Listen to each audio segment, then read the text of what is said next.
Okay, are we ready to do this? You guys, I'm so nervous about painting this model, to be honest.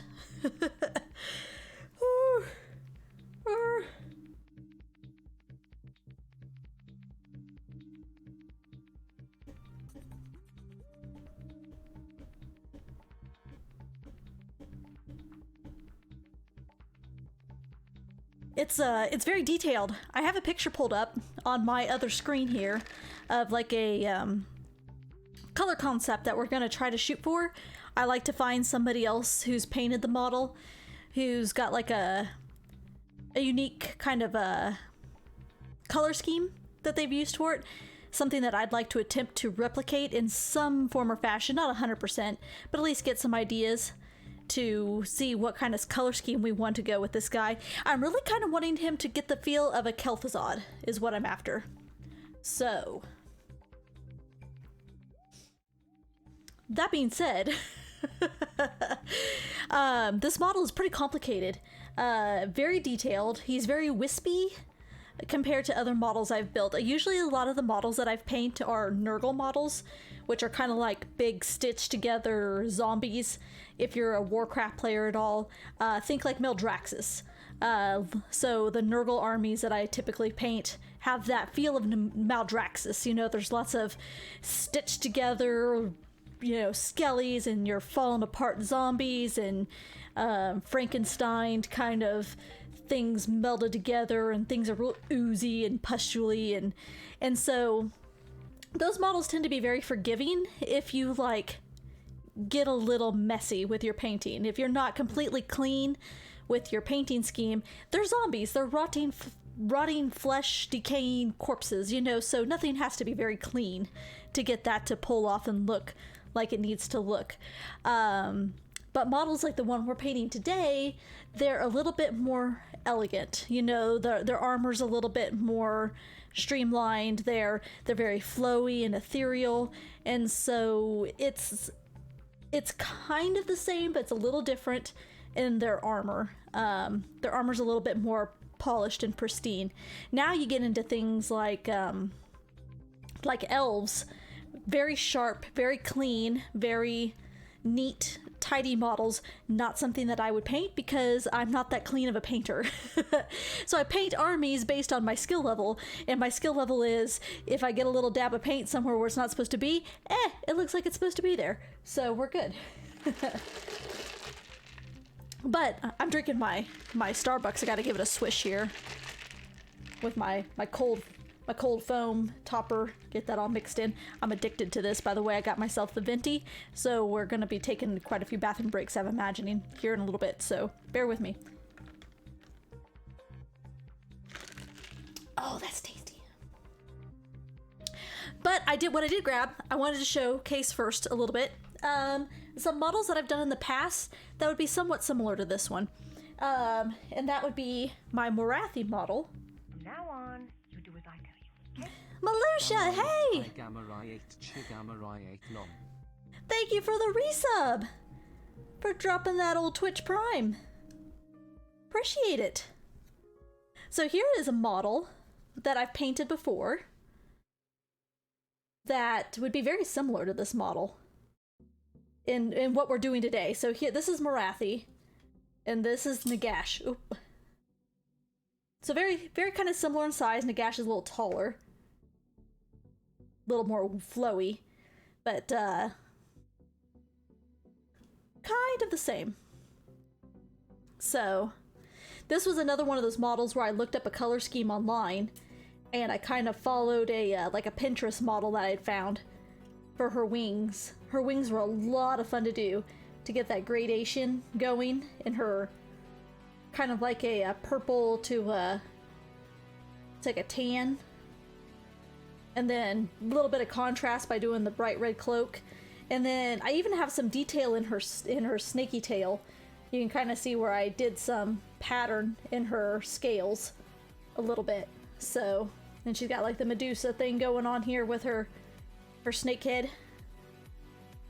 But this would be kind of similar to Nagash as far as level of detail. And then I dressed up her base a little bit by adding some like plastic flowers from Hobby Lobby and some little plasticky some bushes and some foliage. So, but just to dress her base up a little bit, but that was a fun model to paint. I did this one several years ago. Well, thank you guys. And then I grabbed this one because we're going to use a somewhat similar color scheme for these, the ghosts. So the ghosts on Nagash, where his cloak becomes like spirits, very ethereal. We're going to follow a similar color scheme that I've done with my rats. So these guys are really cool. These are my Skaven. And they're little rat boys. And they like to clobber together machines. So they've got like this wooden machine all clobbered together. And they like to spread the plague. Like they're working for Sylvanas or something. So we're going to do those ghosts similar to where I've done the smoke on the bell. Where it transfers from like a smoke to like a plague green. So we're going to kind of do a similar concept I did here with the ghosts and keep it kind of in a somewhat similar color scheme a little bit.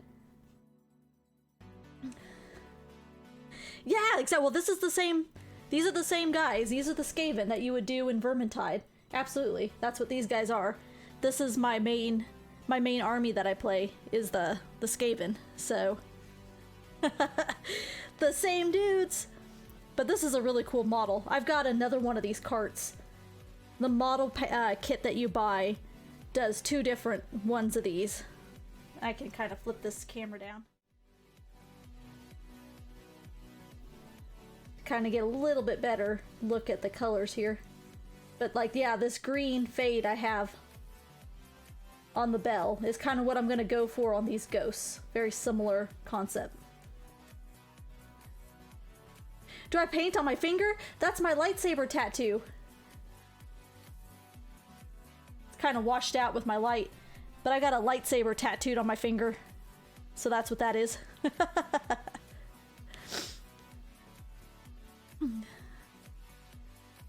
But, yeah.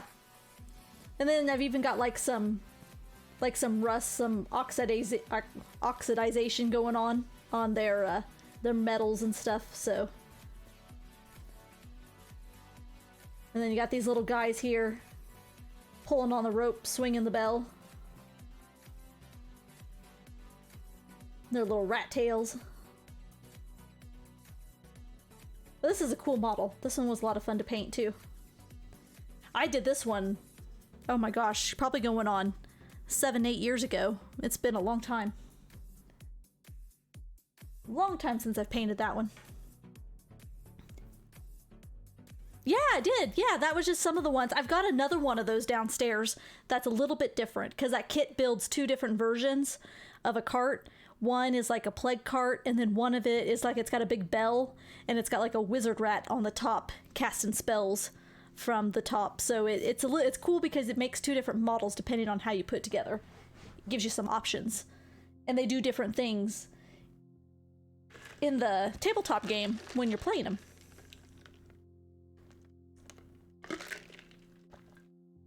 So,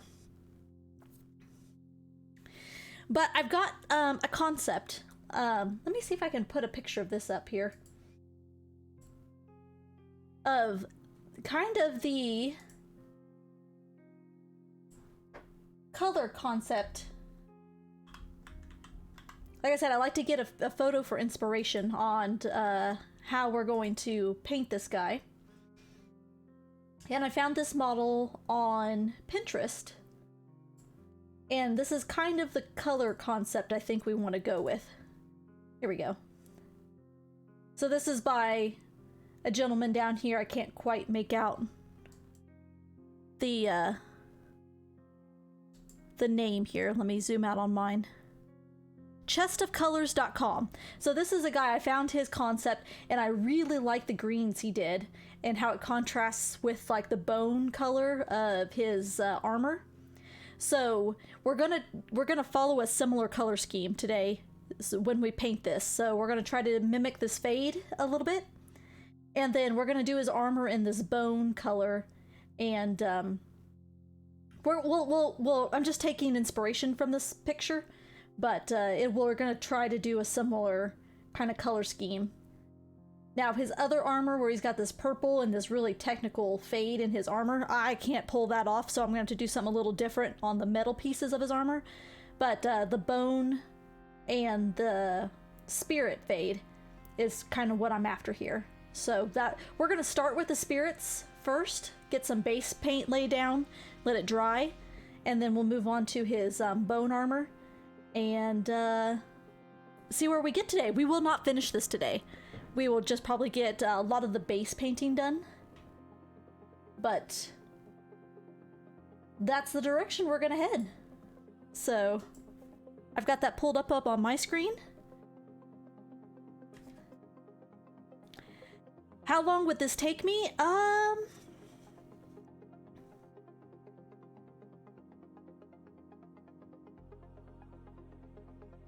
40 plus hours, I would imagine.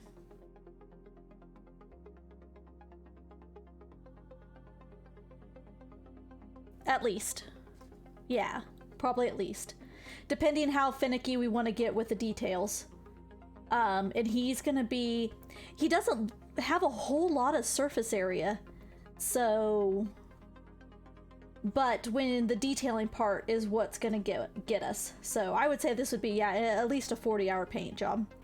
Depending on, like I said, how finicky how much detail we want to get into. You know, if you want to get into the really finite detail of like all these little books that are floating around, like all of his armor, you know, if you're wanting to do some pretty technical stuff like making his eyes glow, it really depends on how technical you want to get. You can make it as simple or as complicated as you want. I usually go somewhere in the middle because my patience on a model tends to run pretty thin towards the end. And I'm like, I gotta get this done. So I tried something a little different that I haven't done on a model before. I did a 2-color prime. So I did a black primer, and then where I wanted the model to be lighter, I went in with a white primer. So he's got a 2-tone primer going on right now to kind of help me do this blend of going from his cloak to his wispy ends. So I wanted the tips of the wisp to be lighter and his cloak to be darker, and then we would do a fade as we go along. So I kind of primed it that way to help it transition those colors as we go along. So we'll see how it works. I've never really done that before, but we'll see how it works. But I think I want to start with the wisps. I want to start with his cloak, and we're gonna fade that into his spirits that are popping here, is what I would like to do. And I think we're gonna go dark. We're gonna go dark to light. And I've kind of sort of got the colors picked out that I think I want to go transition through here. So I got all my little paint pods here. If we get to a point where I have to let some stuff dry and we have to set them down for a little bit, I also grabbed this frost giant. So we might be able to tinker around. He's primed white, so he's kind of hard to see. He's pretty washed out, but I do have this frost giant model. That would be something we could paint down the road as well. Well, also, I don't know that I'm the best person to, like, I'm not a professional by any means. There is a gal on Twitch that does model painting 24/7. That's what her stream is around, is she model paints. I think she's even done some, like some seminars at different conventions. So if you want to see a fantastic painter that does Twitch streams, Zambies, Zambies, Zambies is one that I like to watch, and she's fantastic. So I've got this little color chart here, which is kind of cool. I had this in a book, and it just kind of shows you, like, if you're wanting to do some transitions, what color you start with and what colors work to, like, layer up. So I grabbed this for reference to see some tips on which direction I want to go. But we're going to mix it up a tiny bit. Incubi Darkness, I think, is where we want to start. Okay. So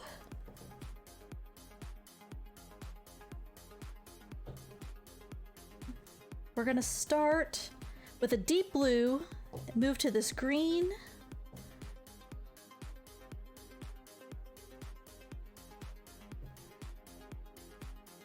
That's warpstone.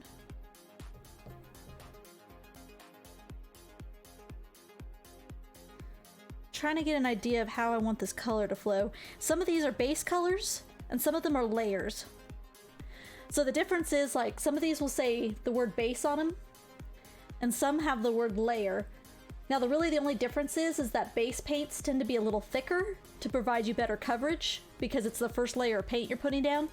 Layers are a little thinner paints. They're meant to go over a base paint. Now you can still use them for a base, but you're just gonna have to apply more coats to get it to cover correctly. But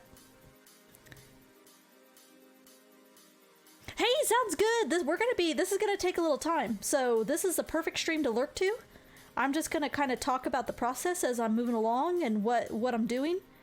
If you guys have questions, don't feel afraid to like pop up and like say, hey, what are you doing here?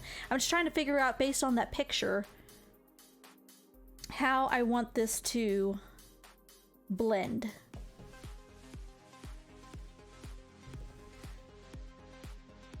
Okay, I think we're gonna want to go this way, and then we're gonna end in a white.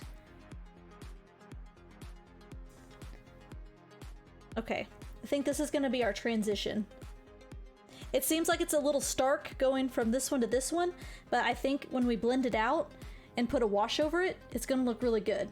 But we want to start with like a blue of his cloak, I think. And then we're gonna move through this, which is typically what I do when I'm doing my plague fumes on my rats. But this is gonna be our flow, I think. The models themselves can be a little pricey, Malusha, because these are Games Workshop models.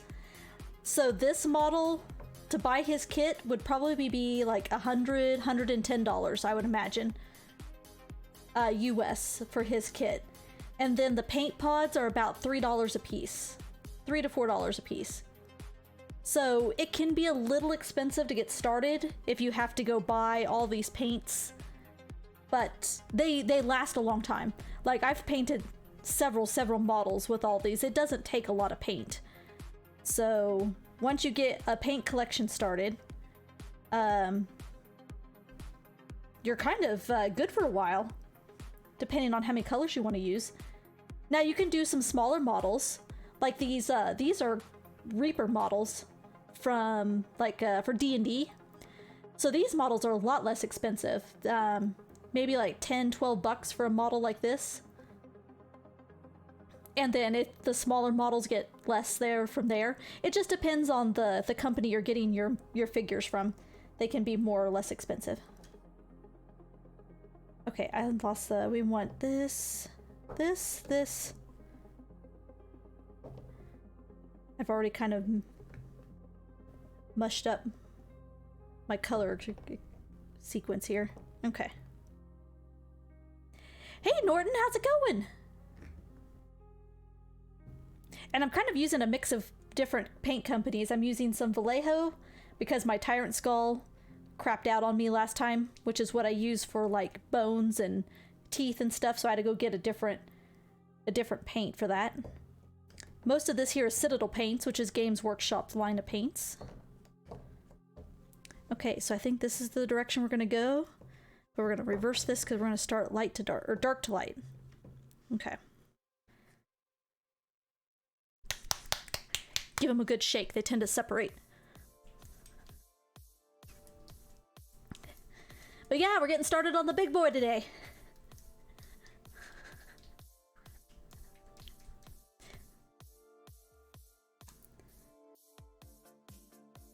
These pots do not like to stay open. We can start with a fairly large base brush. I think this will work. Got all my different waters here. Let's set this on a coaster. My husband would kill me if I ruined my desk here with water. So I've got like a washing water. I have a little water that I use specifically for my metallics. So metallic paints have a like a fleck in them that makes them look shiny.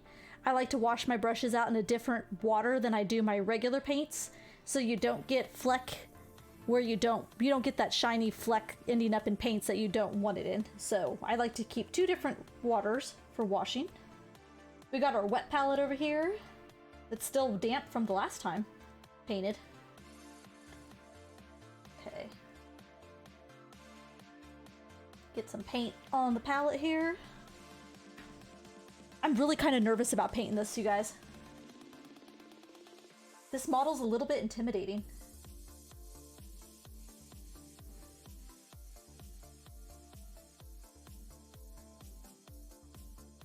And I haven't painted in so long. Sometimes I think I forget what I'm doing. Now it'll probably take several layers of this paint to build up the color correctly, but we're just gonna jump right in there. And I'm not too worried about getting it on stuff right now that I don't want it on. Try to avoid it if I can. But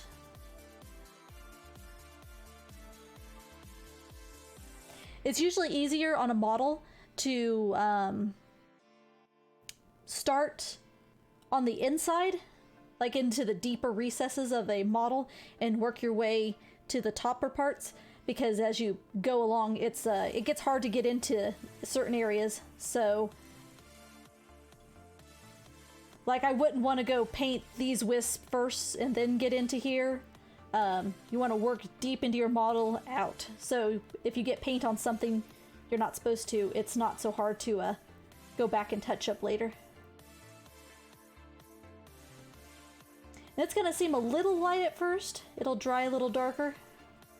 We're going to put a wash over it, which will also darken it up later. But we're gonna get a cool... I think this fade's gonna look really cool. It's just gonna take a little manipulating to get it looking good. There's paints called washes. They're really, really runny, watery paints. And what you do is, once you put your base layer on, this is kind of like makeup. Once you put your base layer on, you kind of lose all of the shadows and the recesses and the depth of your model. So when you go to put a wash on, what that is it's a really runny paint with some pigment in it, and it'll settle into the recesses of your model and kind of like spill off the higher parts. And what that does is it helps go back in and create shadow and depth in your model that you lose from painting it all one color. So if it's kind of like when girls put makeup on and then they go back and do their bronzer and their blush, it just kind of it's a way to put depth back in your model after you've painted it all one solid flat color. Give it some more life. Now this is a guy that I would have thought would have been easier to paint in pieces. I gotta get a leg under me so I can get a little height here. Very much like contouring, Melucia. Very, very much. It just goes back in and adds all that depth back in. And you can see where this paint's not covering very well, but it's better to do multiple coats to get that coverage. You don't want to put your paint on too thick. It'll start to clog up all your details. And like I said, I'm not being horribly careful about getting it on stuff that I don't want it on, because nice thin coats, it's easy to go back and cover that up later. And I'm probably going to paint more of that blue than I want, but it'll help me go back and create some transition where we want it to start fading into other colors. So I'm not real sure how far down I want this blue to go. I'm going to just bring it down farther than I probably want, and then we can go back later and transition it at a different spot.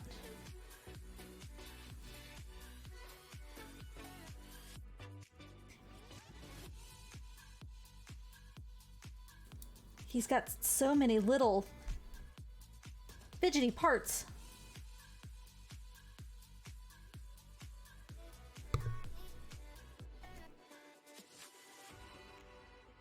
It's very wispy.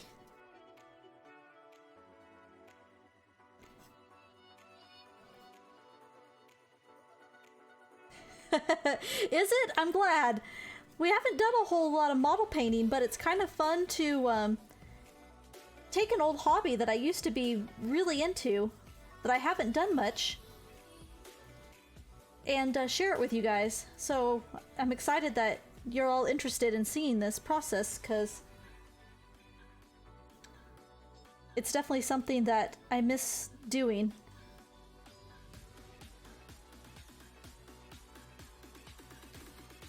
This paint dries pretty quickly too, so should be easy to build up some layering.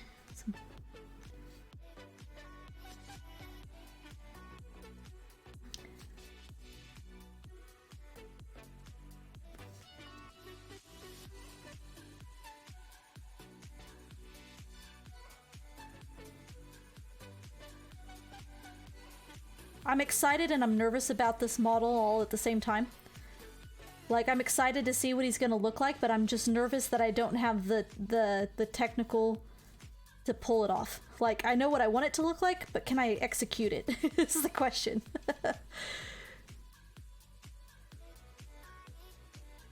Now here's gonna be the other tricky part. We gotta get up in his cape here. We gotta get a little friendly with the inside here, and getting into this model is gonna be a little tricky. Thankfully, this is gonna be some spot you're not gonna see much, so I'm not gonna get real technical on how I highlight and do it. I just want to get some paint up in there so it's not all primer.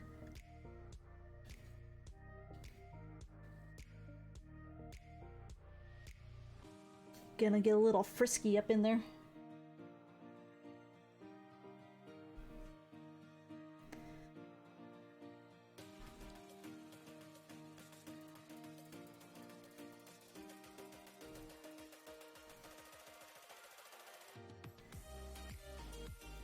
This is something I would have liked to have painted in pieces, but I was so concerned with how he went together and how he seemed that painting him in pieces, when you would go to assemble him, I'd either muck it up by ruining it with the paint, with the glue, or his seaming would not match up.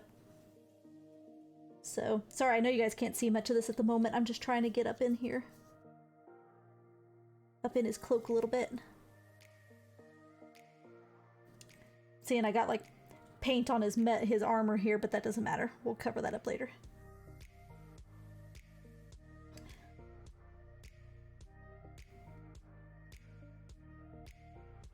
But doesn't this remind you of Nagash, Malusha? That's kind of what got me wanting to paint this model. With Nagash becoming a raid boss again in Shadowlands. I was like, oh my gosh, we gotta paint him to look like Nagash. Or paint him to look like Kel'Thuzad. Sorry, Kel'Thuzad.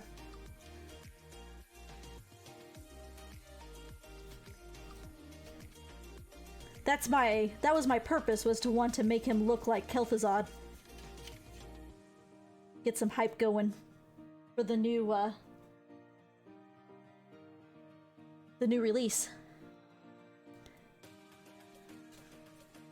I do like Warhammer. Now, I don't know a whole lot about the lore, like a lot of players do. There's like a whole, like if you wanted to go really deep into the lore, in the backstory of everything, there's books and books on Warhammer lore.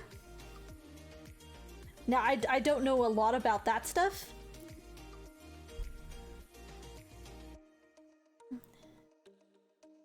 I've just pretty much played the game, so, but I have friends of mine that are really into the lore, and they've read a lot of the books and have played some of the other games, but I haven't.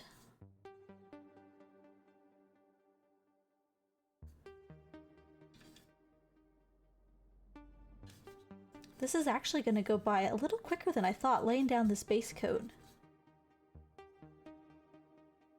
on his cloak part here. We're also going to have to go up on his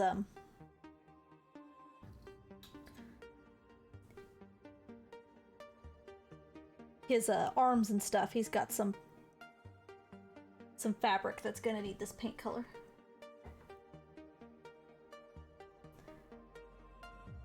Thin this down a little bit.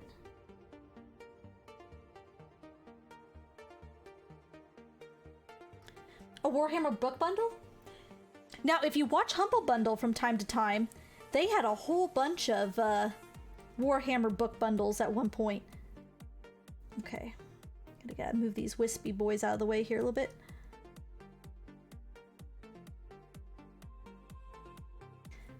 I think they were just digital copies of some of the books, but they had a really nice book bundle at one point on Humble of all the Warhammer stuff.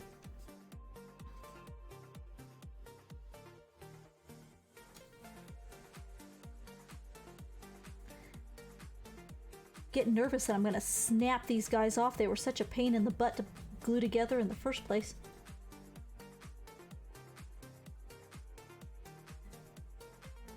It was in English, and you don't want to start heavy lore franchise in English. Oh, on Humble. Okay, so that's where you did see it. Okay, I was about to say, I know they had it on there at one point, not too long ago. That's too bad that it was only in English, because heck, Games Workshop isn't even a US-based company. I actually think that they are a UK or somewhere in Europe, to be honest. Or am I thinking of Forge World? I might be thinking of Forge World. Oh yeah. This color starts looking like a little bit brighter blue on... It looks brighter on the camera than it does in person. But when it dries, it gets that nice, dark, menacing.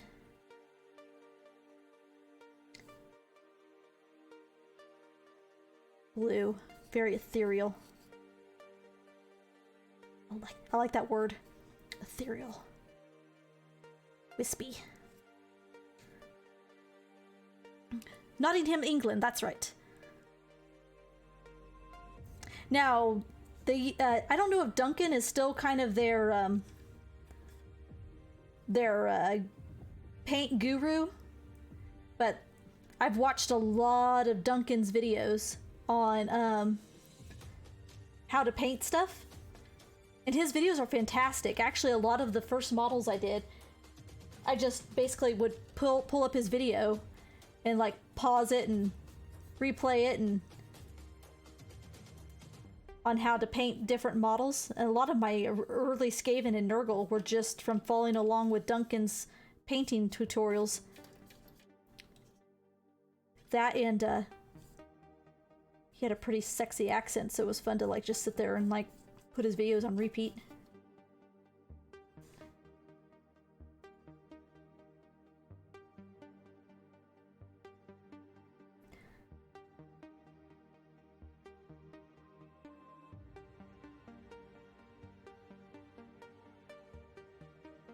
Giggity.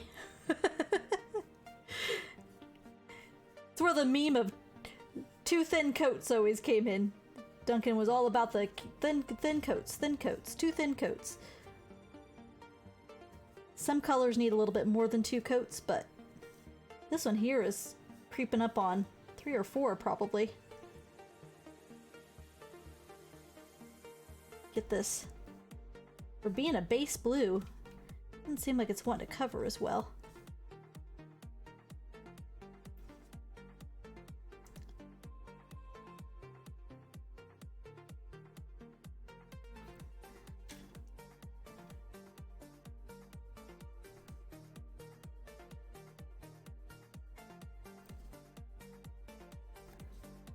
My 3D printer shows up tomorrow, you guys. I got the resin Friday, and I bought a curing box that's got LED lights in it that kind of helps cure your model. So that, but the actual printer itself comes in tomorrow.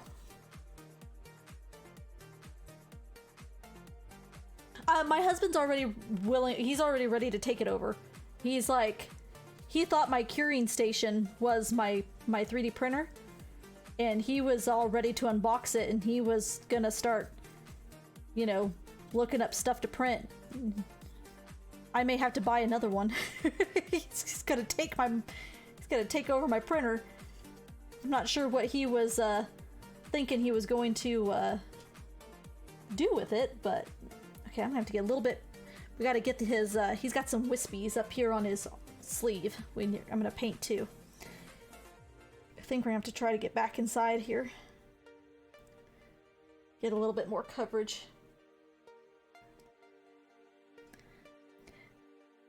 So I need to sit down and finish up my my dice models. Get my my Gamer Inc. themed dice figured out. So I have something to do a first print with.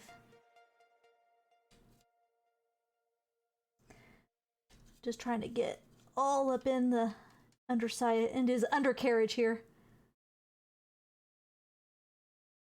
I'm not being real meticulous about what I'm getting paint on. I'm just trying to get coverage in here.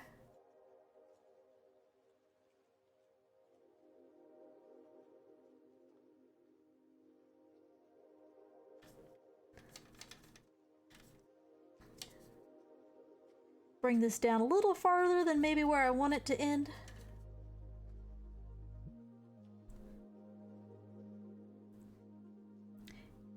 You get that food. Get it. I kind of filled myself up on coffee.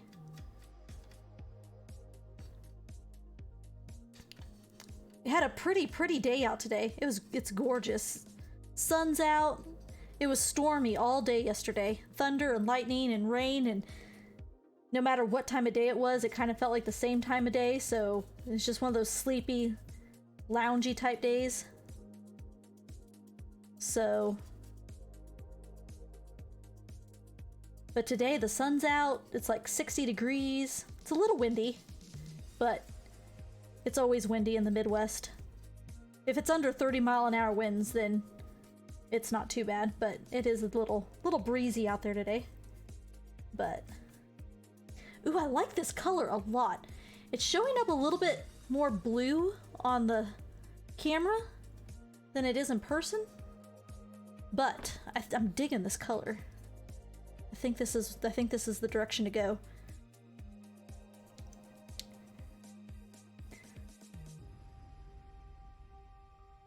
I like it a lot. Trying to see about how far down I came on the other side with this. I'm gonna try and make sure that we're blending it, transitioning it the same on the back side as we are the front side.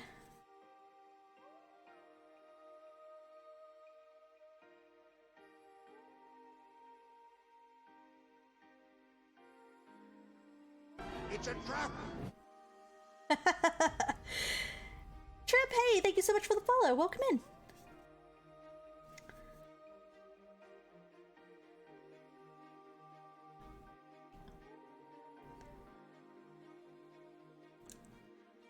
I think what I'm gonna do,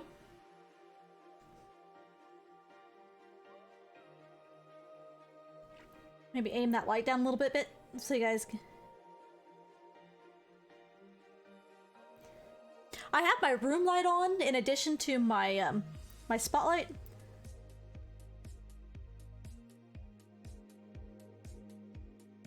Just trying to get enough light. I have a really nice painting station in my basement where I do this typically, but I can't stream from my basement. I don't have the setup to stream, but I have a much nicer painting setup down there. So we're kind of having to makeshift a painting setup at my stream desk. Not quite ideal for this, but it works. It works. Okay, I need to get a little bit smaller brush.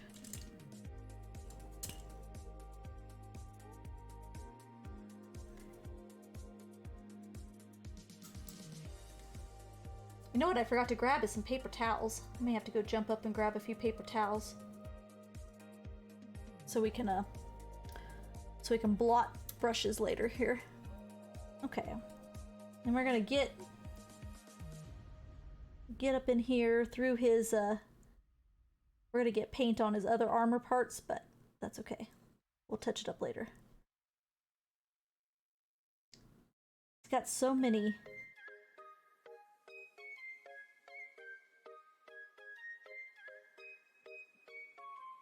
I have a friend of mine that would just be gasping about me getting paint on stuff I don't want paint on. But when it's your first layers, it doesn't matter. It doesn't matter. You're gonna paint over it later. It doesn't matter.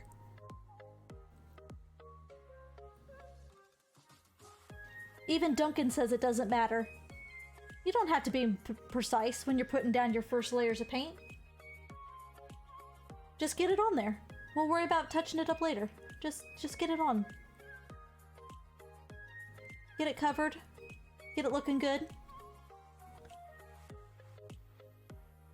We can paint over the other stuff later. It doesn't matter. Don't get all worked up about getting paint on stuff you're not supposed to get it on in your first, when you're putting down your first coats. That's why we do thin coats. Thin layers of paint, build it up over time to get your coverage. That way if you get it on something you're not supposed to, you haven't clogged up your details when you come back to cover it later. So, but we're doing like a fade. So what we're doing is starting with this, was this Incubi Darkness? I believe is the name of the color I'm using. Yeah. So we're starting with Incubi Darkness to get the darker part of our cloak, and then we're gonna fade it. It's gonna fade all the way through his wisps, and by the time we get to the face of the ghost, it's gonna be pretty much white, and then we'll put a wash over it so it kind of looks ethereal, kind of wispy, ghosty like.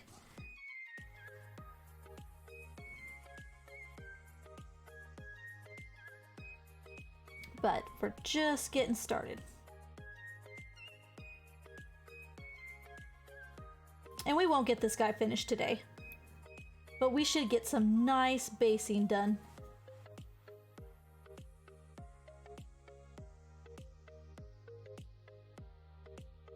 I definitely want to get the best parts of the basing, get that transition going from one color to the next. Probably get a wash on it, and then we'll see where we're at. We may move into getting some of the bone armor based as well today, too.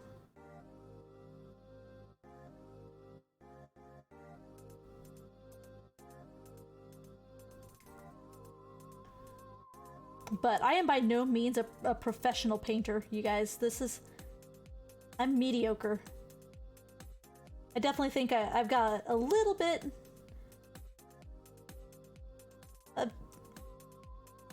of an edge up, a little bit more talent than some, but definitely by no means a pro painter.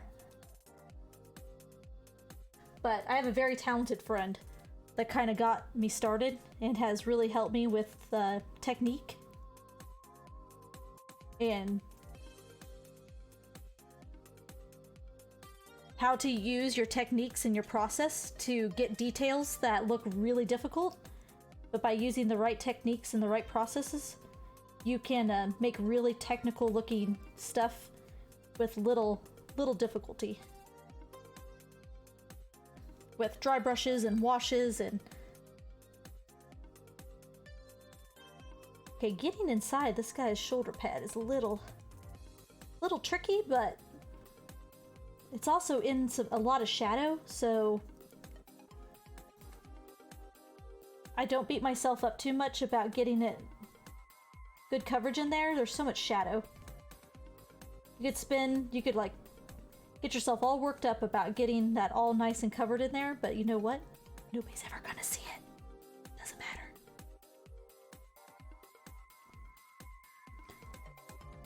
And if they do, tell them they're looking at it too close. It's tabletop mini. You're looking at it from across the field, across the table.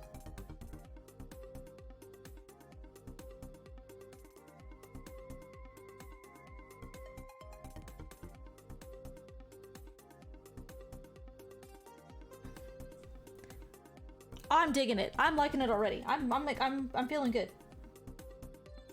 I'm feeling good about this, you guys. I was really nervous to do this model. This is outside my normal realm of stuff I paint.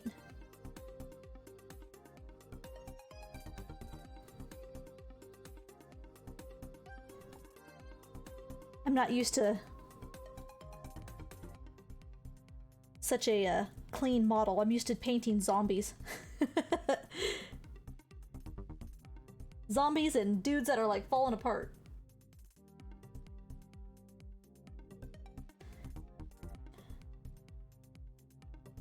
Now we need to get on the back side of that cloth there a little bit. Just that.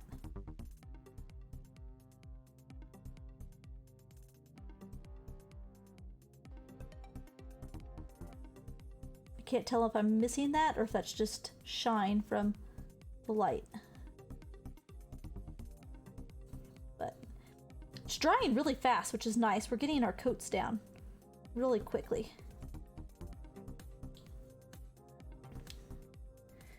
But better to paint this part first than to paint his shoulder pad, because his shoulder pad's going to be like a bone, like an aged bone. And if I painted that first and then try to get in there with this blue, I would be getting blue all over the place. It's not what we want.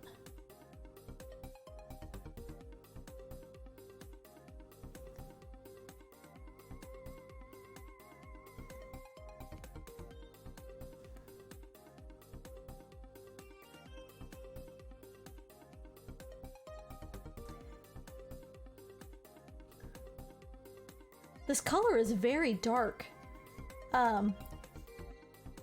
So once it dries, it doesn't look a whole lot different than my black primer, which is okay because I want it dark. We're gonna go back and put some, but it's a really pretty color. It's laying down very nice. Very happy with this color. I've used this color before on some of my Skaven, on their armor, and once you give it a wash and a highlight, it's a really nice color. These Night Haunt guys have kind of like their own paint scheme. The Games Workshop actually makes paints that are intended to be used on their different models. So they actually make like some paints that when this line of Night Haunt came out, that they recommended you use for these models. Now I don't have those specific paints, and I haven't been to my hobby store in a while because they kind of have odd hours right now with COVID. Well, they kind of have odd hours anyways, but to pick up the very specific paints they recommend. But you know what, you can you don't have to use the recommended colors. You can paint things any color you want. Make it your own. Play around with mixing different stuff. What we're painting this guy today is kind of my own concoction of a paint scheme. We're doing something outside the box because I'm looking to paint him like Kel'Thuzad from World of Warcraft. So we're going to go with that kind of a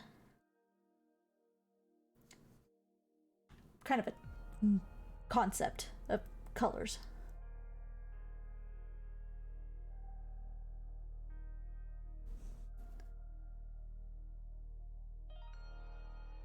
Sorry, sometimes I get him out of frame for you guys, but trying to make sure I got everything covered.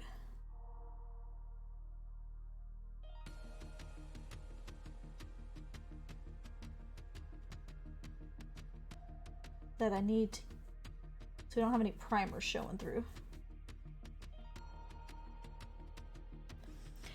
Got your sandwiches? Okay, so I'm working on like his top cloak here, like his flowy sleeves.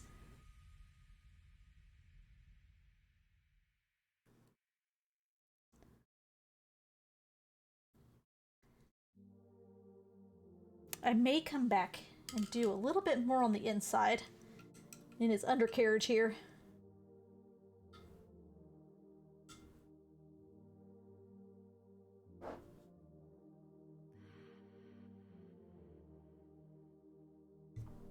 Okay.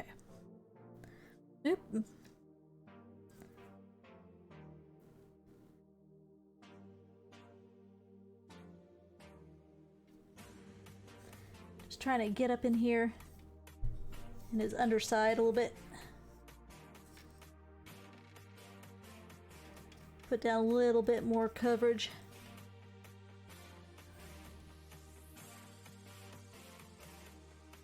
And then we're going to go in with the next color of this fade that we're starting.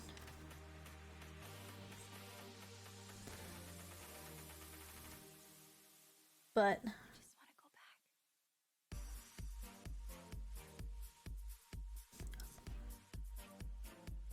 just want to go back. Okay, I'm gonna step away for a quick second because I didn't grab any paper towels.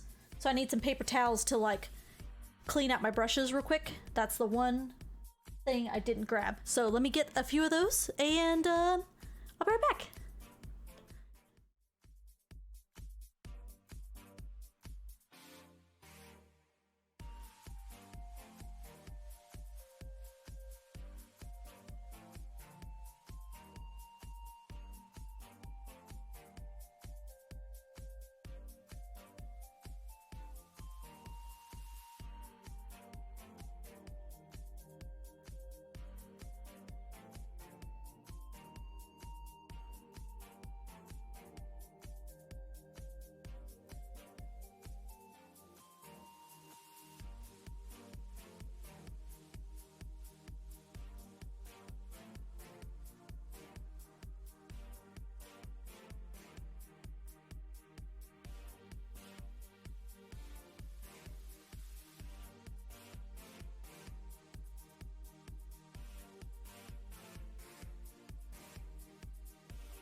Do I have a small spray thing? Oh, like an airbrush?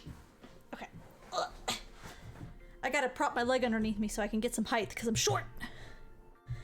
I do have an airbrush. I use it for putting down my primer, and if I'm doing a large area of a single color, because I don't know how to operate it to do more fine detail.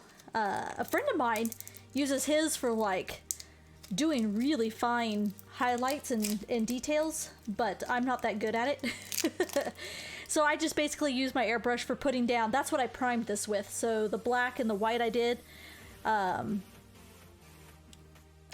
that with an airbrush. But then I typically like to put down my colors and my fine detail by hand with a brush.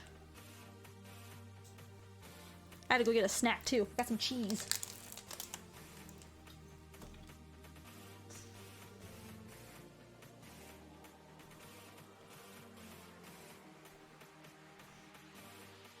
Okay, now we're gonna move into this color and begin our fade.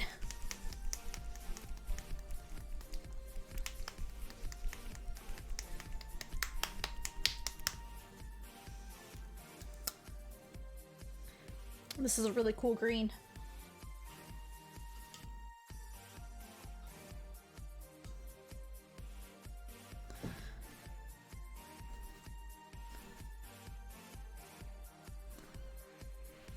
Over here. Wash this out. Yeah, I have a Iwata Eclipse airbrush that I really, really like. Good entry-level airbrush.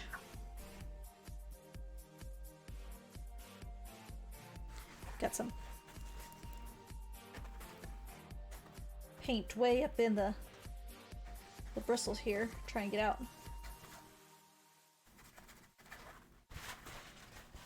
There we go.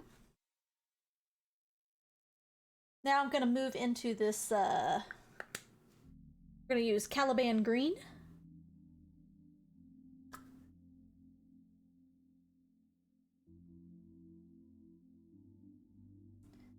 Let's see here. Ooh, oh yeah. I think I'm gonna like that. I'm gonna like that.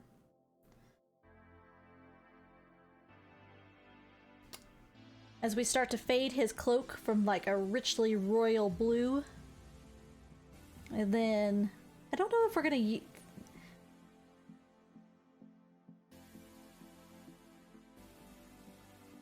figure out about where I want this to go.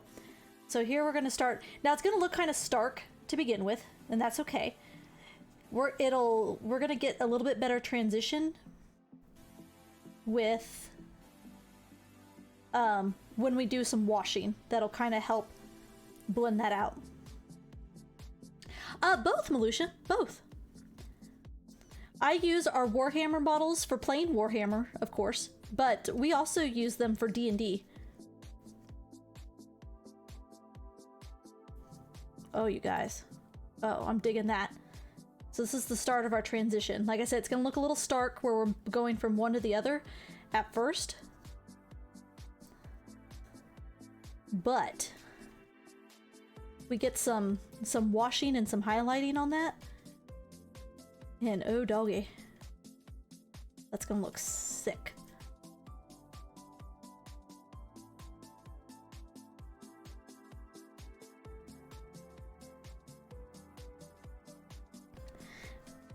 And see where we go to do that over that white.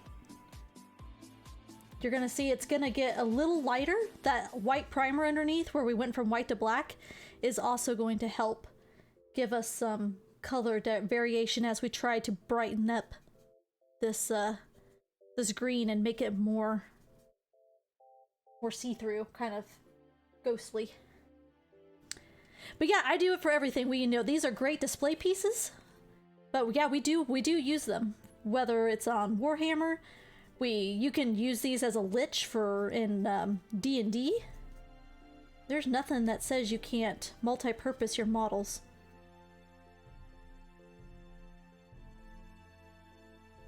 Especially when you take all this love and care into painting them up.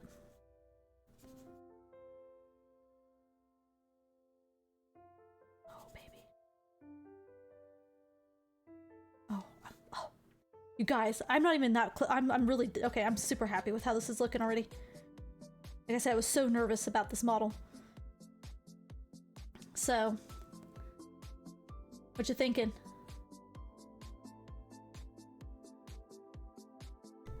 How we looking? Sorry, I keep accidentally tapping my mic with my brush, so I hope I'm not like tinking in your guys' ears here.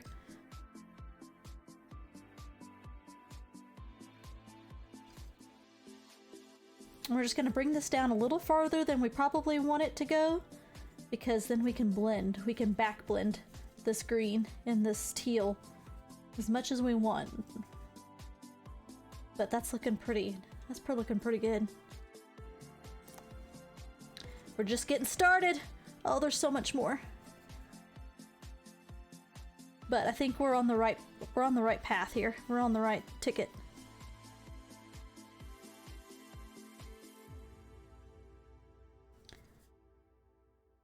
Especially as we start bringing that down into that white primer.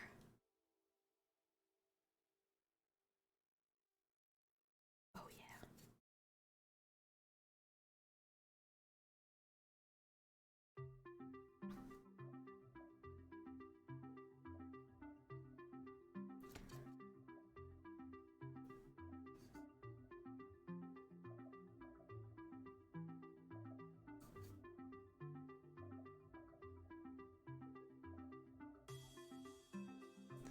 We get some dry brushing on this. It's really gonna make those kind of wispy parts here, like this little tip. We'll be able to stretch that out a little bit.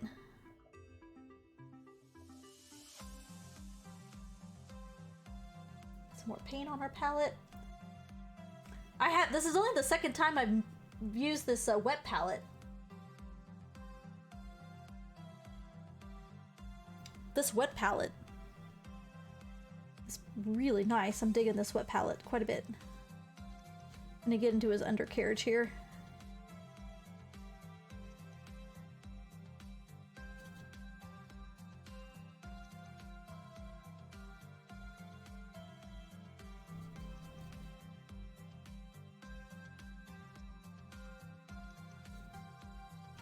Start bringing this down. Yeah, it's a special palette, Malusha. I'll show you.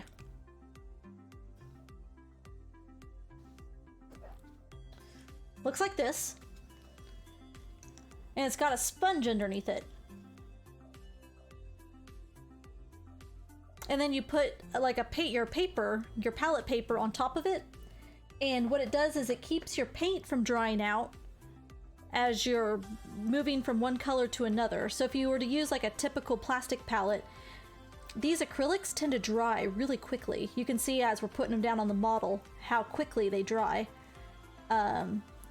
So if you were using just your traditional plastic palette, you'd have to be careful about your paints drying on your palette before you got them transferred to your model. Using a wet palette, it keeps your palettes damp, keeps them moist as you're working, so you're not wasting as much paint having it dry on the palette before you get to use it. And I've only used it, this is only my second time using it. The first time we used it is when we did that worm we painted a little while back on stream. So this is only my second time using it. I love it.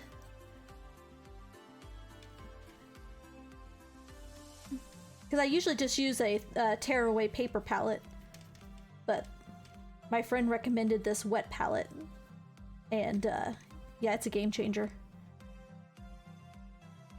I still have wet paint on this palette from when we painted that worm model, and that was weeks ago.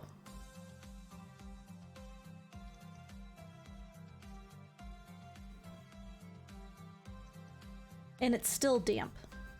You could still pull some paint off there if you wanted to. Okay, I gotta move these washes because I keep bumping into them, and I'll knock those over.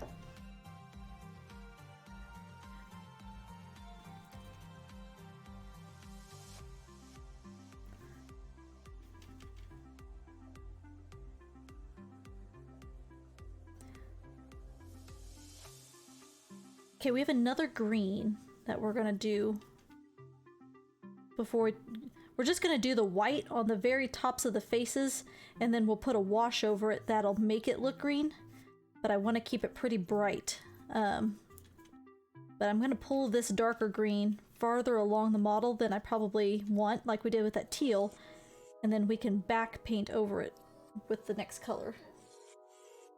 It'll help give it that fade look.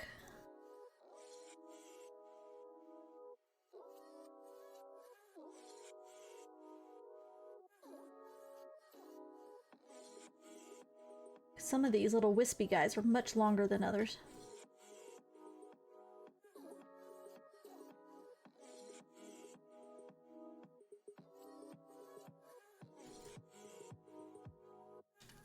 Painting these suckers is kind of challenging. Oh, let me see. How long have I been doing this?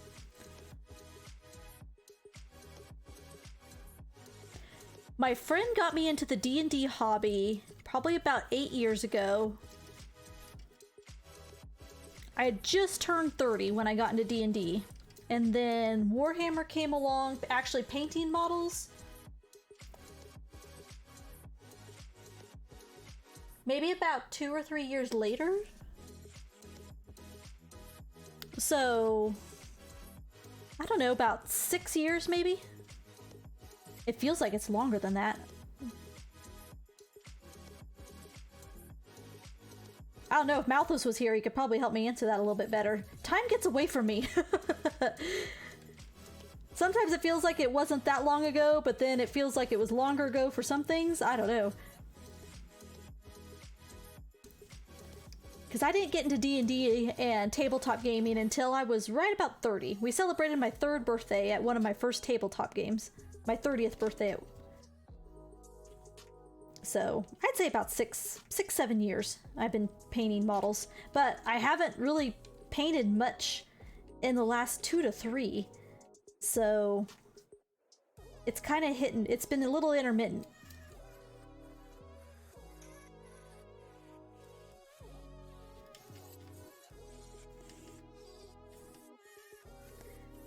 But I feel like I had a really good teacher.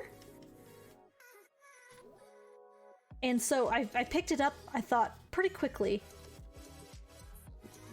Because I had a friend that's been doing this for like 20 plus years.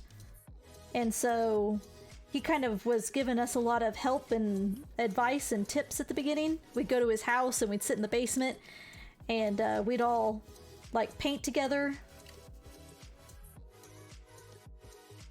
And so really had some great one-on-one help and tips and experience to get me started.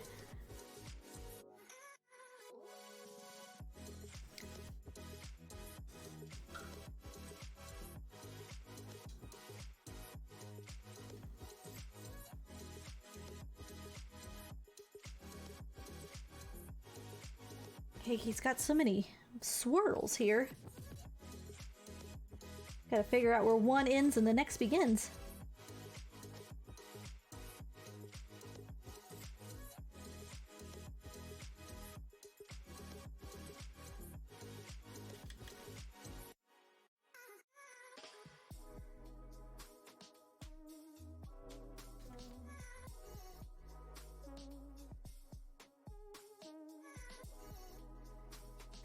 Now I've painted more of this as green that I intend to paint because, like I said, we're gonna back up over some of it with our next color.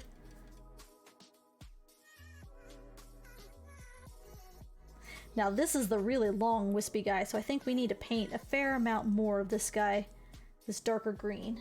We need to come up probably till about like here, I'd say.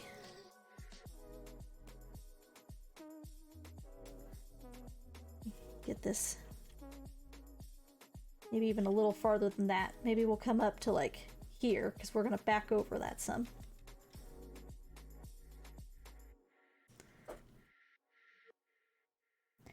Yeah, probably about here, where that starts to be more white.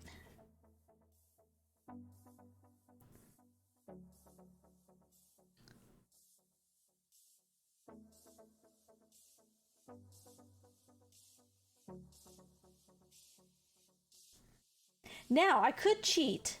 I could cheat on this model. And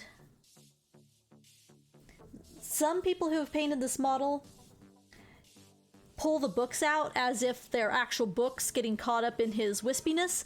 Or we could just paint the books as if they're ethereal books and they're not actual, like they're caught up in his, they're part of his spiritualness, not just physical books that are getting pulled up in his stuff. So depends if we want to get into the detail of painting them. Haven't decided yet. You can. I have done that with some of my models. You can spray over them with like a clear like a Krylon. Save it with Krylon. It will sometimes tend to alter the color of your paints a little bit. I've done it on some models and it makes the paints a little deeper, a little darker, depending on the clear that you use. Typically you want to use like a matte, nothing too shiny, but it kind of changes the overall look of your paint when it's done. So I have on some models and I haven't on others, just because I don't always like the way that it changes the finish of a model. But it does help if you want to do that, especially if you're going to be transporting them a lot for Warhammer and handling them a lot more. it does help and save the finish and the paint on your model, but you don't have to. But I think my friend who paints, I think he typically always sprays his models with like a finishing spray with like a Krylon, a clear spray, just to help protect the paint. But you will find, even in storing them, when you got them on display in like an armoire or something, they tend to get dusty over time, and they're kind of hard to clean. You can take like a can of air to them and spray them off, but that sometimes doesn't even get all the dust off them. Sometimes I just go in there with a really soft brush and just brush them down with a soft bristle brush. Because they'll collect dust over time, and it gets in all the details, and it gets kind of hard to get off. But these acrylic paints I don't find really chip. If you've got them primered correctly, you don't put your paint on too thick, it does a pretty good job of maintaining itself. But if you tend to handle them a lot in and out of cases and using them for tabletop, it probably doesn't hurt to give them a spray of a clear finishing spray.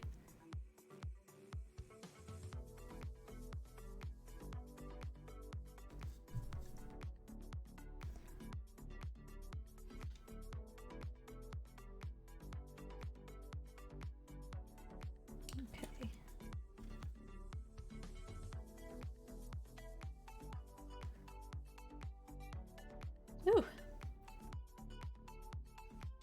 Okay, gotta get the back side of this here. It's little wispy tendrils. Got a lot of movement to them when you paint. Just making sure we got everything covered here. Be putting on some coats, but yeah, those two colors actually blended really well together without a whole lot of manipulation. You can see where like this is that green and this is the blue. We're getting some nice transition. These colors are pretty close in tone, that they actually blended together really well. No, you are good, Malusha. I like the questions. Bring on the questions. I mean, like I said, I'm by no means a professional or an expert painter, but I don't mind sharing what I've learned. Or, and if anybody else has painted that does things differently or has any other advice, you know, please pop in and correct me or add to it. Always up to learning new stuff.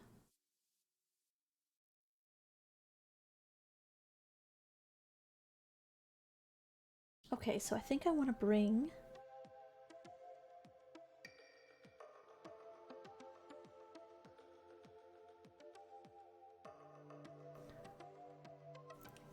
with this dark primer and these colors being kind of dark themselves, it's sometimes hard to know where your paint is where you need some more coats, where your paint's a little thin.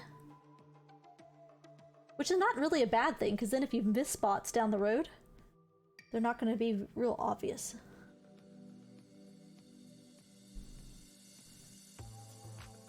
I want to bring this color up, I think, into this white a little bit, and then we're gonna, when we come over it with the next color, you can see where that might be kind of hard to see here because of all the glare from the lights, but you're gonna see where, like, down here it was a darker primer, like in here was a darker primer, and then here we're hitting that lighter primer. So that paint takes on a little bit different brightness when you go over, because of the different primer we used. which is cool. It gives it a nice effect. It's doing what I wanted it to do.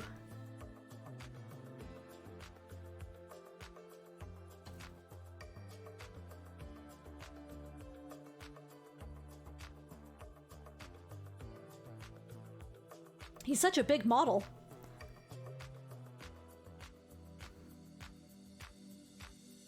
Let's switch to a different screen here real quick. Kind of give you guys an overview of what we're seeing here.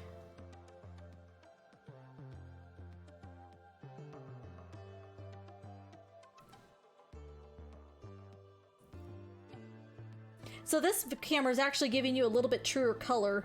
It's a little deeper, it's a little darker than what my other camera's showing.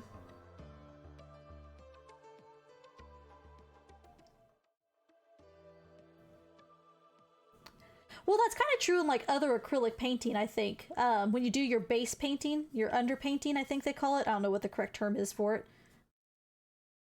But when you're painting with acrylics, they tend to do like a monochromatic gray underpainting of your canvas before you start laying down color, which kind of helps give you that effect of highlights and lowlights.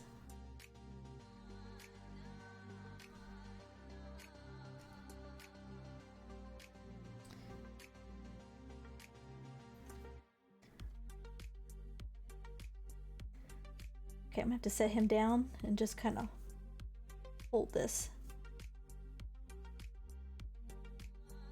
Give this some more coat. It's wibbly wobbly.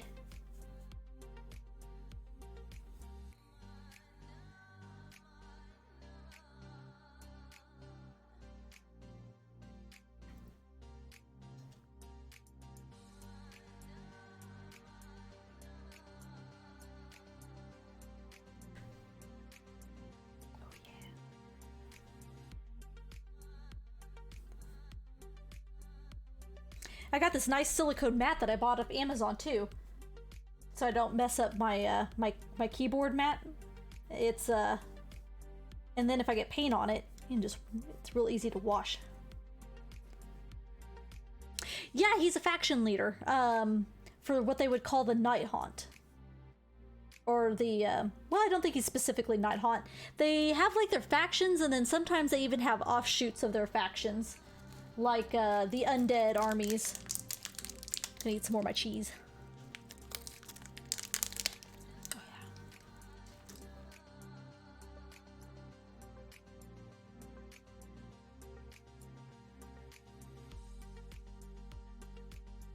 So he's kind of like a leader of the undead.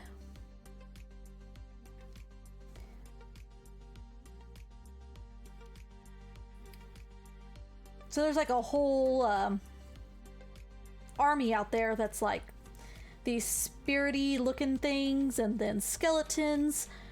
I think like the vampire lords and counts. I think that's also considered part of the faction of undead, is the vampire lords with their corpse carts. Very Revendreth. So if you were gonna take I like to compare this a lot to Warhammer and Warcraft. They all tend to borrow from each other a little bit. But the faction I play the most is Nurgle, which would be very much like Maldraxxus.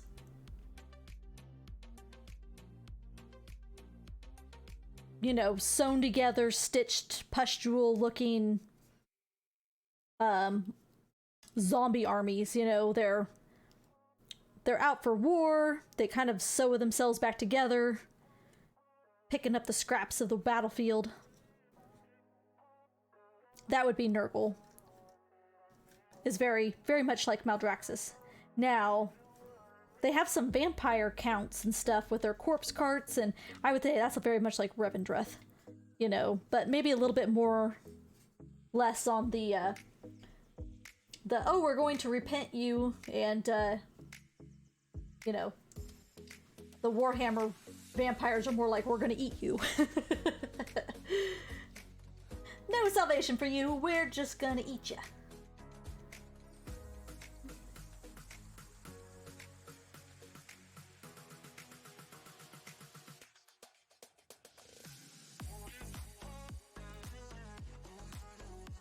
Then they have like an army of like these the Sylvaneth, which are kind of like animated trees. Remind me of like the tree walkers from Lord of the Rings, or the walking tree folk from Ardenweald. They kind of can bounce around. Lots of dryads and creatures of the forest. Those are really neat.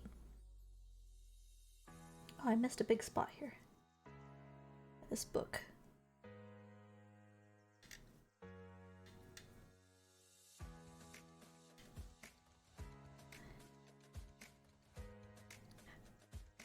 A tabletop vampire masquerade? Ooh.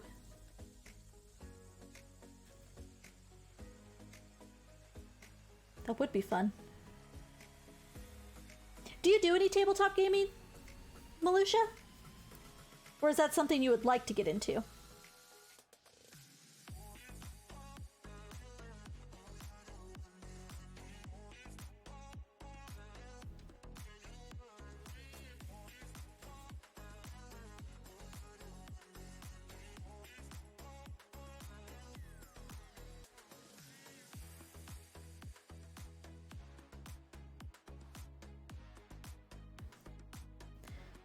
No, but you'd like to try it?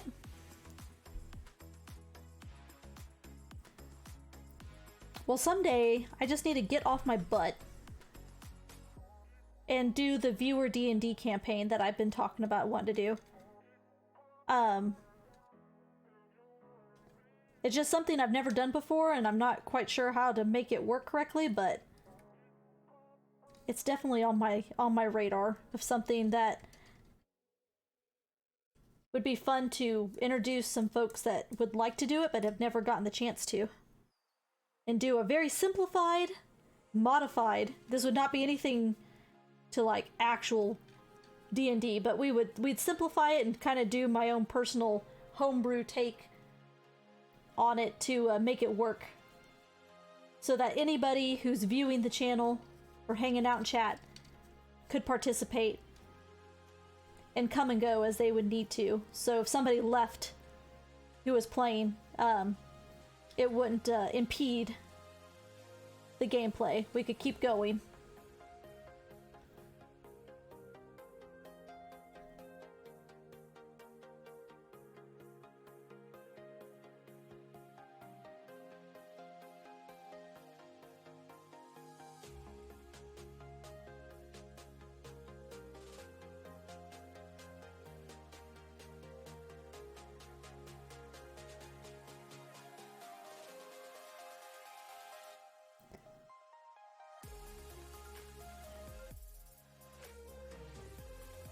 I'm going back into this Incubi Darkness that I had, and while this paint's wet up here, I'm just kind of trying to create more transition in his cloak. Be really dope if it worked. I think it'd be cool. If it works. That's the big question. The big if. If you could get it to work. I think it could.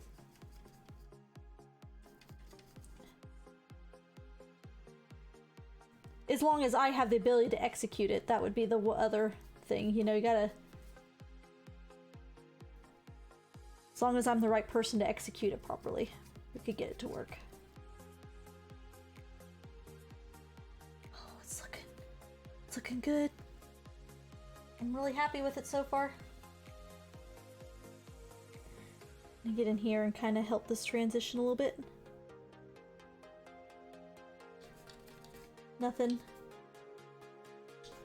Nothing too meticulous, you know? Don't have to be real pretty. I think if it's too clean, it doesn't look natural.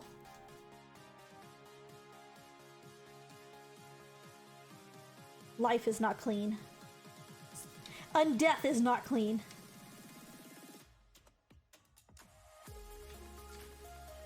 Kind of feather that out.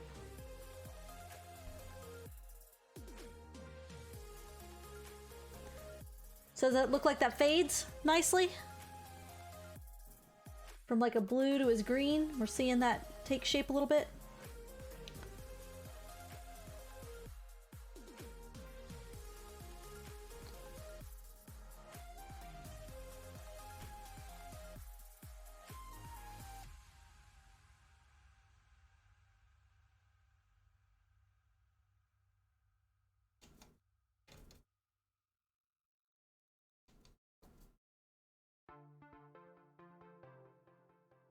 More paint.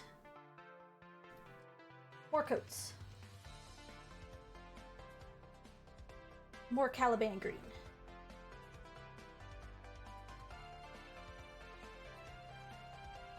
Want some good coverage.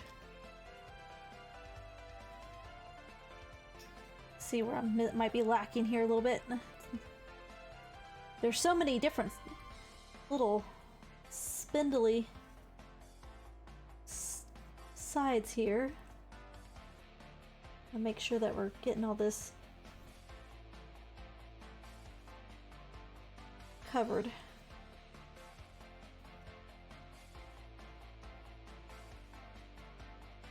Without snapping his head off.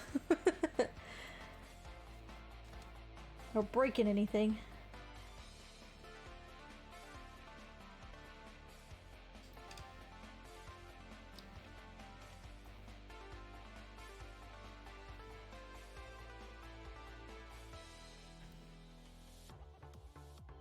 Okay, set him down. Genteel. Genteel.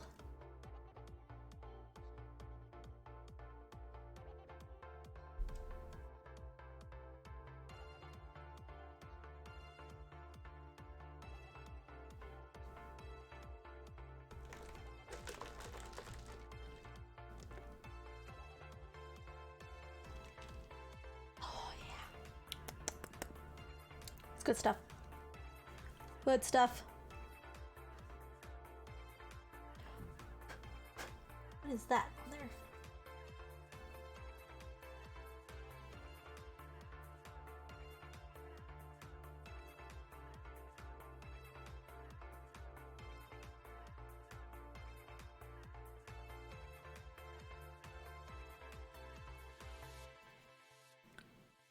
Wonder where Malthus is at. Is Malthus out there lurking? He was giving me hell the other day about not getting started on painting this yet.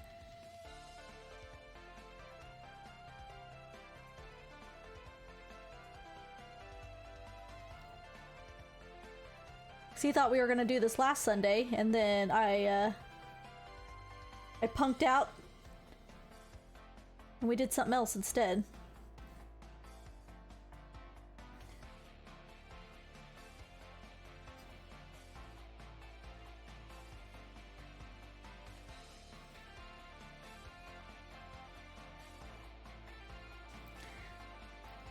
Okay, did we miss any spots?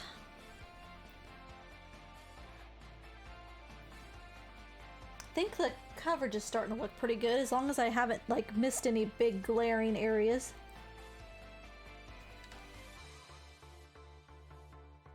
But we can always go back and touch those up since we're just getting base coating on. Kind of hold this guy in every which direction here and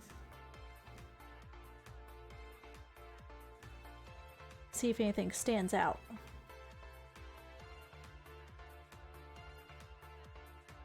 These really bright lights from my stream camera kind of put a glare on some stuff, and so it's hard to tell if that's just light glare or if that's something I missed.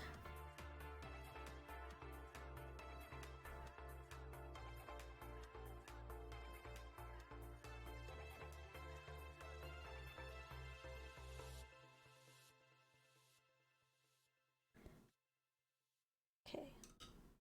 Before we move on to the next color, I need to come onto his sleeve here.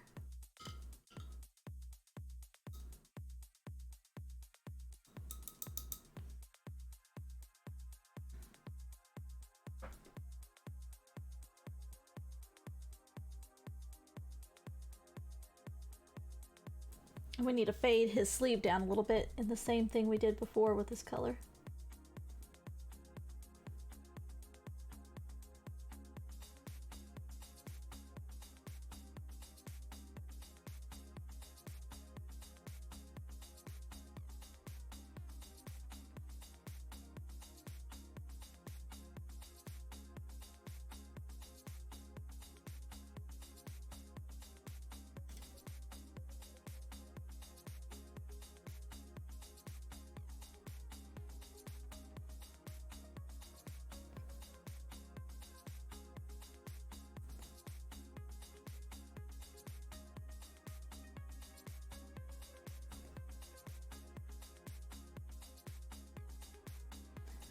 And this side.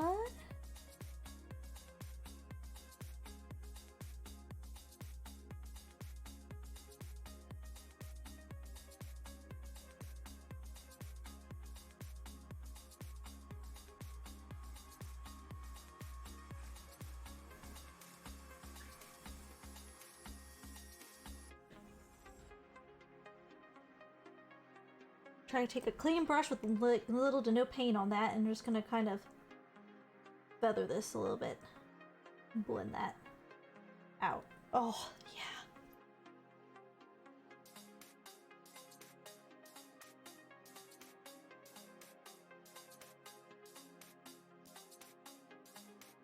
Oh, my camera froze.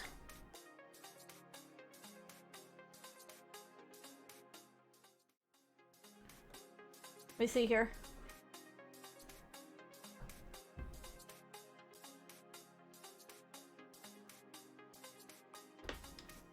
Whoop.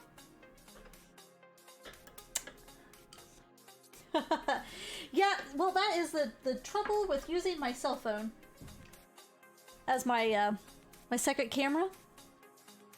One, my phone is starting to show its age and the battery does not last like it should. I really need to get myself another camera that's not my cell phone. I had bought like a GoPro. It's like a knockoff GoPro. Is it charging now? Okay, hopefully this backup battery has enough juice in it. Keep us going.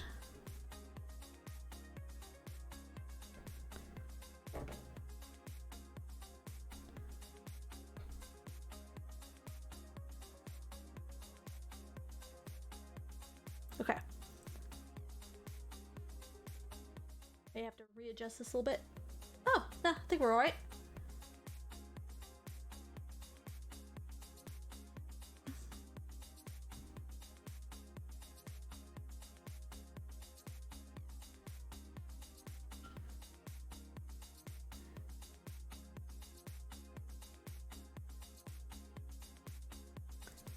Okay.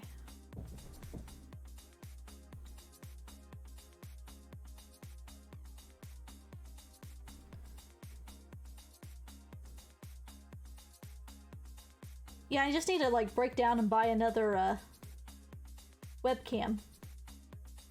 My GoPro that I bought, it doesn't autofocus. Well, it kind of does, but it doesn't do the close-up stuff. It's more meant for long distances. And so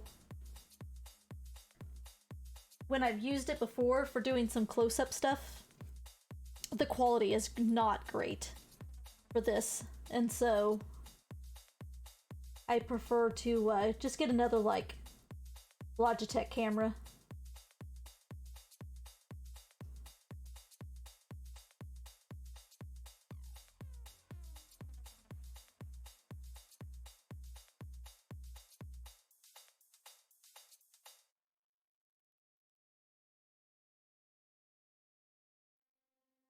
But I use my cell phone in the meantime. I'm about due for a cell phone upgrade. My battery is crap.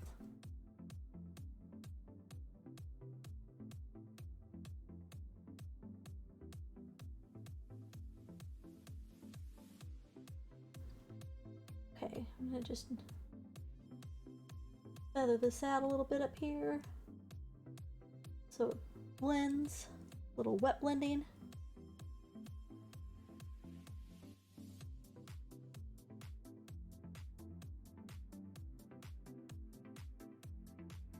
Oh yeah.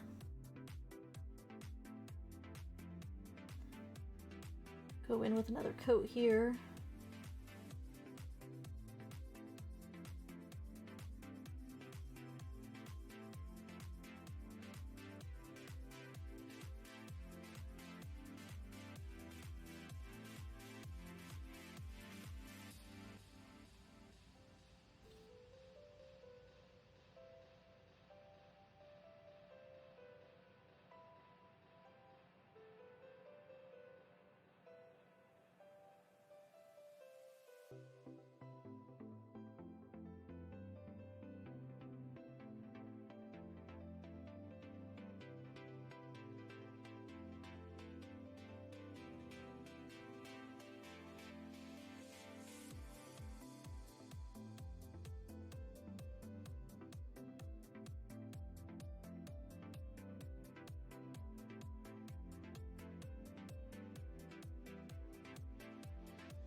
I think we're about ready to move on to the next green color for our transition.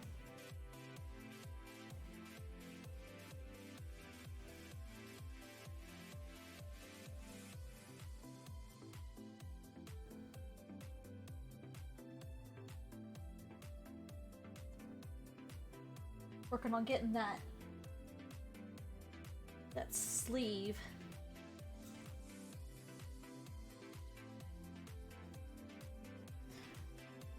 Get this transition going here.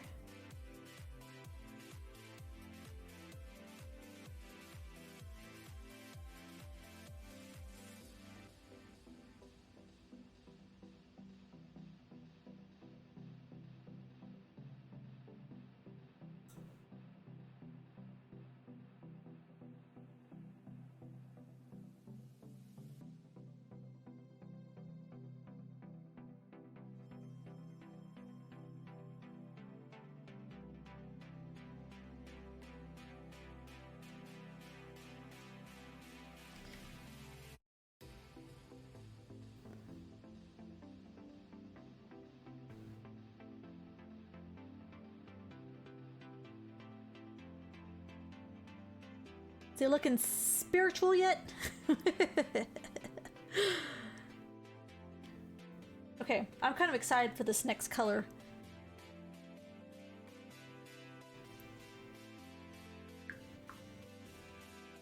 Set this aside. Now we're gonna move to this color.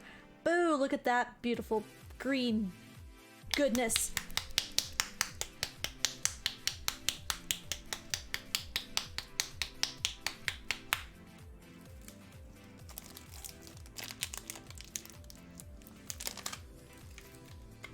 More cheese.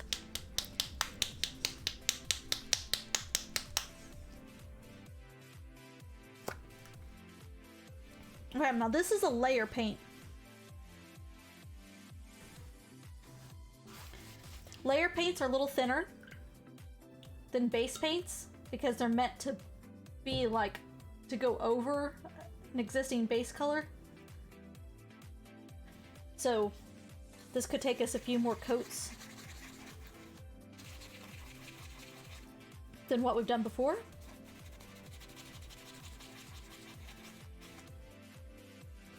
But that's okay.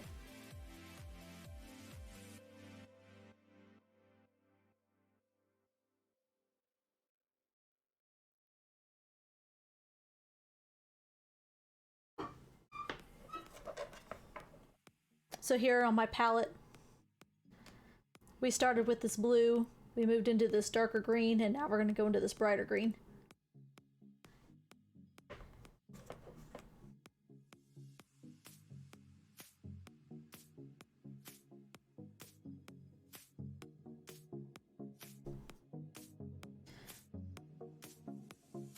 Okay, we're going to start right here.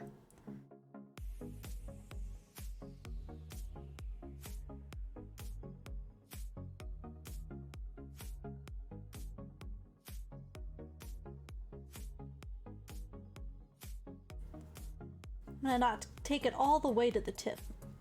I'll leave just a little bit of that tip. Yeah, that's that wet palette. We're doing its work. Doing its job.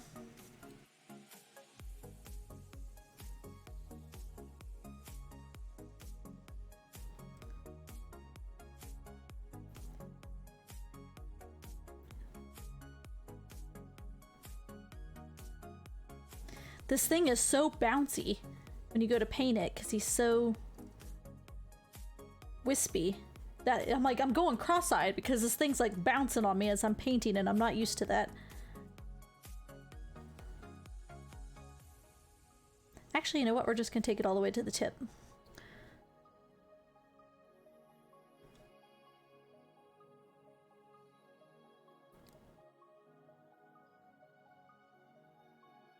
We'll back it up a little bit.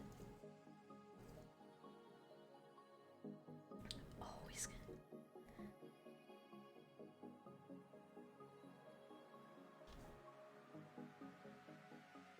Oh, I'm happy with this color combo.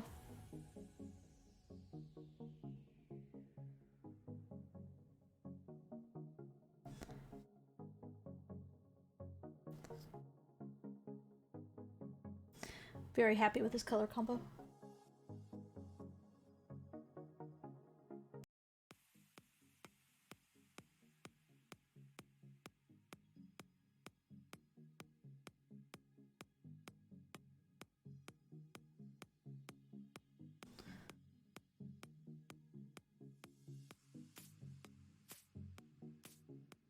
It's a nice, this is a green, I love this green. This is like one of my favorite colors to use when I'm doing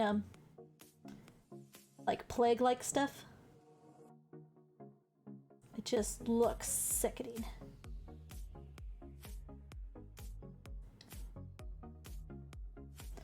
Let me bring this down a little farther.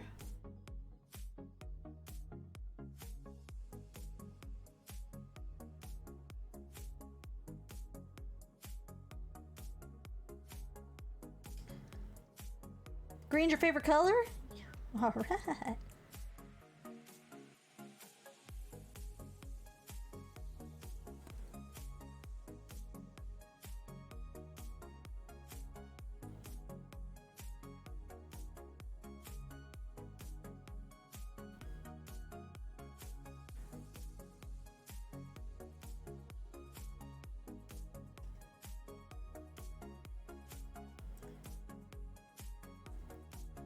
I think we're gonna go ahead and just paint these guys all this green, and then what I may do is come back and dry brush the white part and then wash it to get that look that I'm going for here.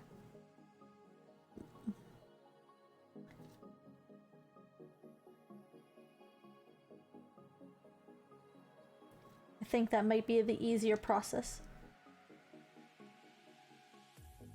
to achieve what I'm trying to do here.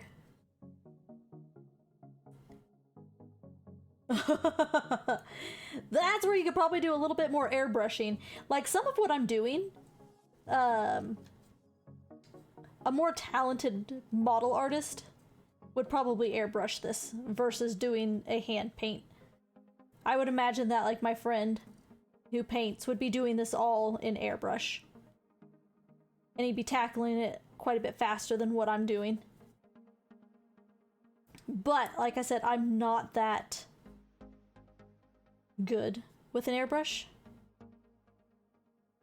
to not get it on stuff I don't want other color on. So, I tend to hand paint. Okay, kitten.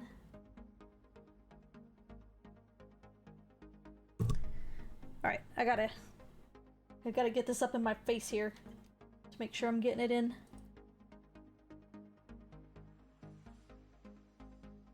Where I need it to go. Around his head. There we go. This is gonna take a couple of coats.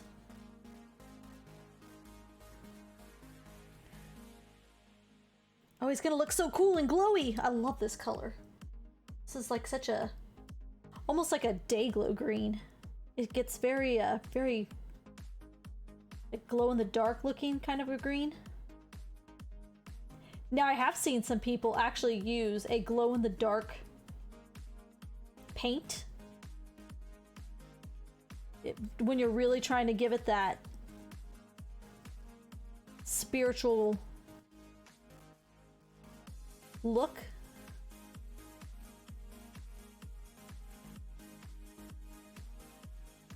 Kind of that day glow look.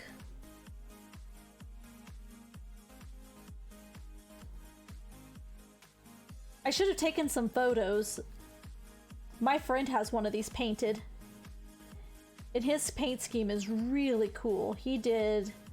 it almost looks like if you turned off the lights, it would glow. He may have used a glow-in-the-dark paint on his. It just kind of gives it that little extra look.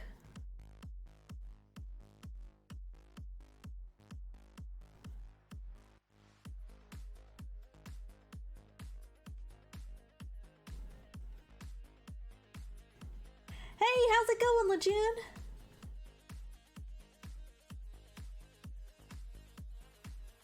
Nice to see you. How are you?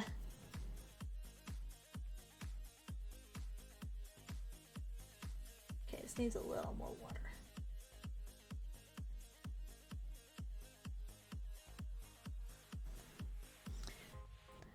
We're painting our big bad today.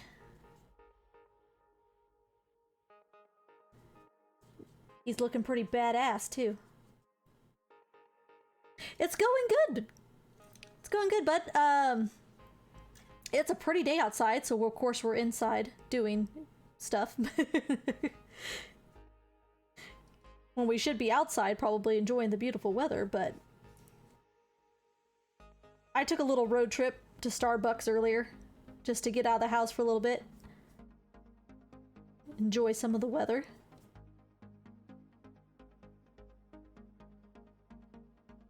Okay, now this is where his wispies are gonna get tricky. Tricky. Gonna have to hold him away a little bit from the rest of him. So we can get in here and get this stuff and bring it down. Without getting it all over the stuff we've already painted. Not a big deal if we do. We've just done base coating. We can go touch it up. Have we done like maybe some dry brushing or stuff, it'd be a little bit more of an issue to get paint on there that we don't want, but this is all base coat. We can always touch up if we need to.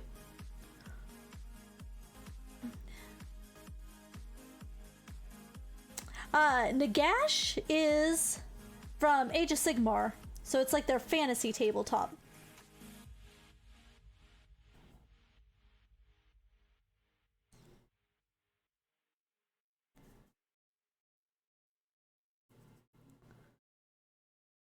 He is the Lord of the Undead. And he's looking very undead. I love how this green is like starting to pop.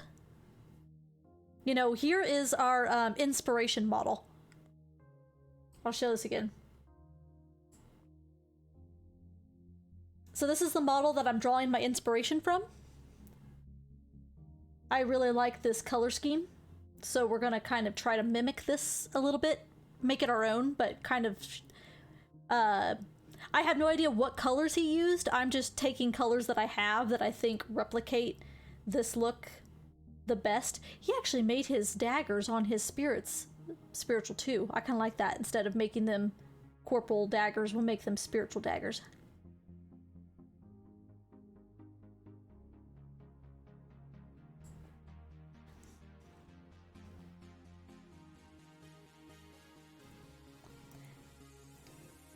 Beautiful, beautiful model. I've always really loved this model.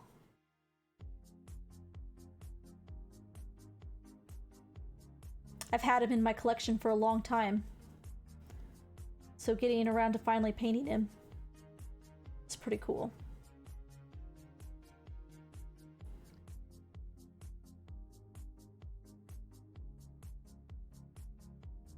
Okay, make sure I don't have any paint on my fingers when I go to touch other parts.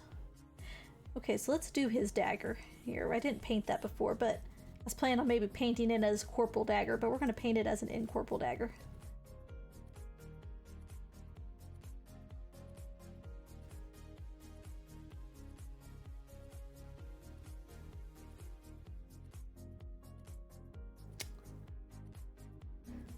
Oh, this spirit here he has in his hand. I need to go back with some Caliban Green and hit his tip a little bit.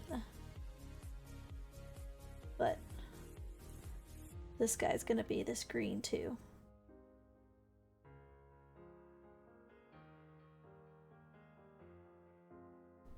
And we're just gonna get it all over. Even Nagash's hand, don't matter. We'll touch up, paint that later.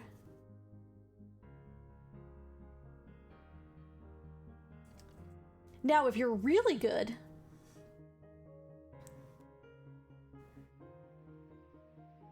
hey, sounds good, Malusha. I'll post some pictures. Like I said, we're not finishing this model today. We're just getting some of the groundwork set for the base coats.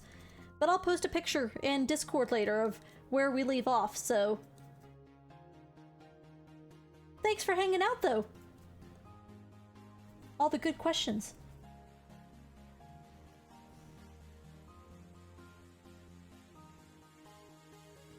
My first ever painting experiment, I do. My first ever model that I painted was a D&D character for a campaign that actually Malthus was running. If you guys know Malthus, he's in here from time to time chatting. He's my my friend who lives in the same town as me. We play D&D together with our group. And so the very first model I ever painted, just trying out the hobby, seeing if I even liked it, was a monk character for his campaign that he was running. It was a monk rogue character class. So I was taking levels of monk and levels of rogue. And so she'd basically go in and grapple you and do sneak attack damage while she had you in a grapple.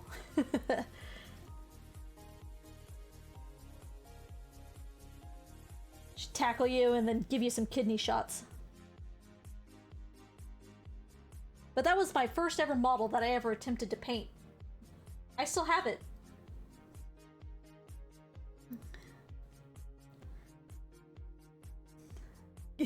Kidney shots, yeah. Get you in the kidneys. Tackle you, pin you down.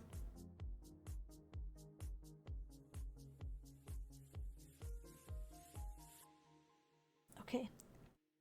This little guy's very bouncy. I'm gonna kind of try to hold him a little bit. I don't know if I've mentioned this yet, but I really like this green color. And I know I've mentioned it. Just reiterating how much I like this green. This is a good green.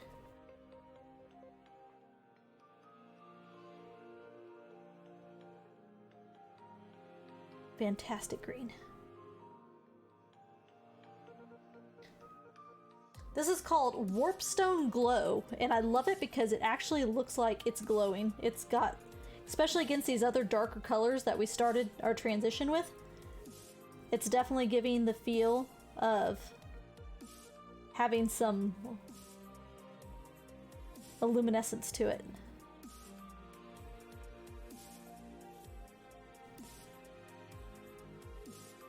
Yeah, these are the Citadel Paints. So these are the paints that are actually made by the companies that produce these models.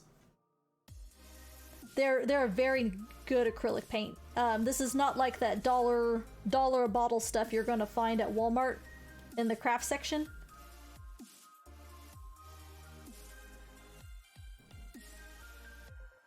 This is definitely a little bit better quality. Not that you can't use that if you're on a budget. You can definitely use that kind of paint to paint models if you are on a budget, because you get a lot more paint for your buck that way. These little pods,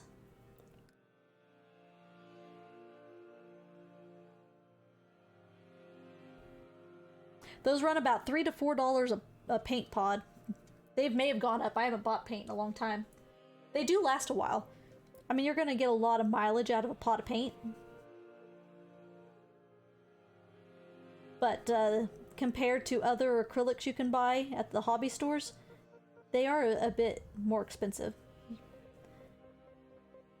But they're a very good quality.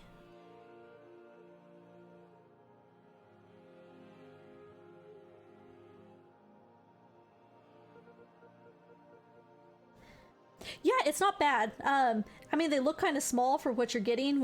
If you go to Hobby Lobby, you know, $3 can get you a pretty good size thing of paint. So if you compare it to like other hobby paints, you might think it's a little pricey, but they are a little bit of a different quality. You know, they're intended to probably take the abuse that tabletop models tend to take.